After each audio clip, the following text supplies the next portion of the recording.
So this evening, we're just going to do a quick demo on type on a curve in Illustrator. So we're just going to start tonight by going to the ellipse tool. If it's not there, you can of course click and hold so it pops out of the side here.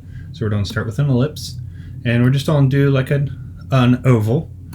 As you can see, normally it's filled, so we'll go and take our selection tool and make sure there's no fill and no stroke.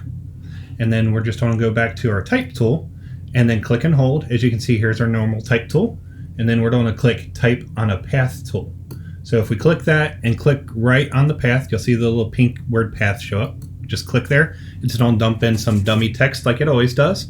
So we're just going to type in some text here. And then of course, we don't want it at the bottom of our circle. So if we do the direct select tool, you'll see these lines show up. Now these dictate where your type starts.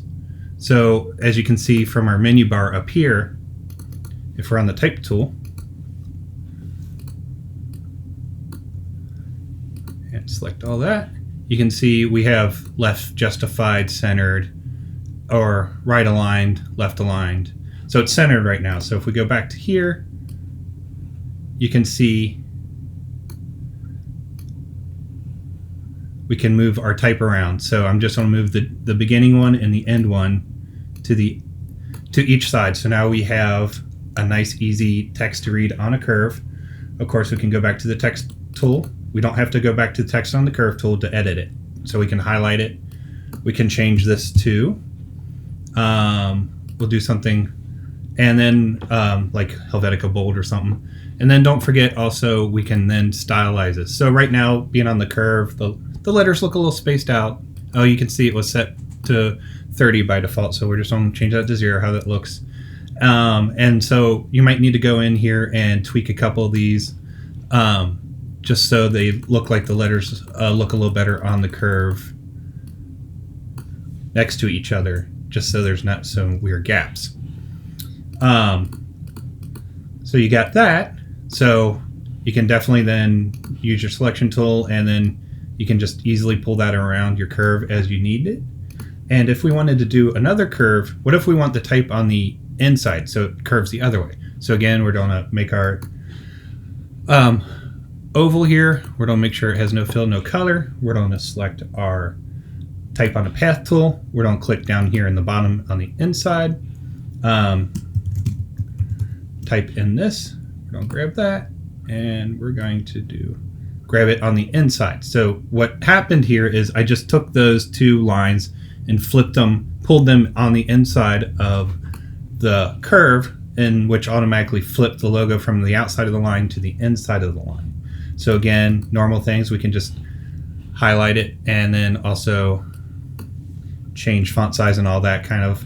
Again, you want to watch for where the letters start to bump into each other, like between the N and the W here, just to make sure that they're not hitting, that the spacing looks proper. This will take a bit of cleaning up, but changing your kerning and your leading just to make sure these letters look nice where they fall on the line. So now we have an upper curve and a lower curve. Now, what if we want to have text that isn't just on a nice curve up or down? So I'm going to use the pen tool here, and we're just going to pull out a point here, and then pull out another point so we get a curve down, and then I'm going to pull another point over here. So we just got a kind of an up and down. Again, we don't want any fill on that, so we'll go over to the fill, make sure there's no fill.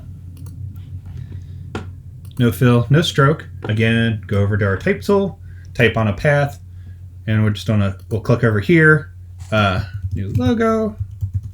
And as you can see, we have the same controls. If we go back to the direct select tool, and we can move it around back and forth. As you can see, this is still set to the center.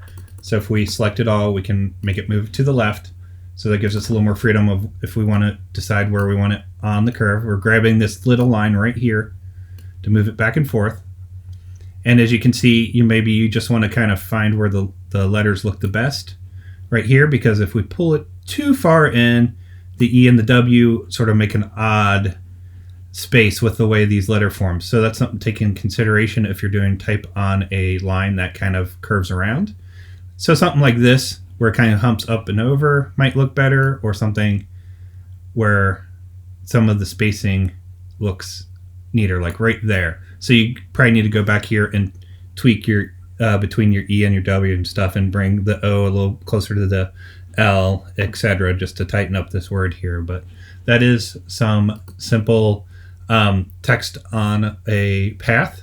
You can also do that on any kind of shape. It could be a square, rectangle, any kind of curved line. But know that once you add text to it, it becomes a text line, and it doesn't stay as like a box. So as you can see from this, it's still the ellipse, but it's now a tight path as opposed to just a elliptical form. And after you do your elliptical, of course, you can go back and edit the curve on that at any point using any of your selection tools. So that's just a quick little demo of how you can do some type on a curve.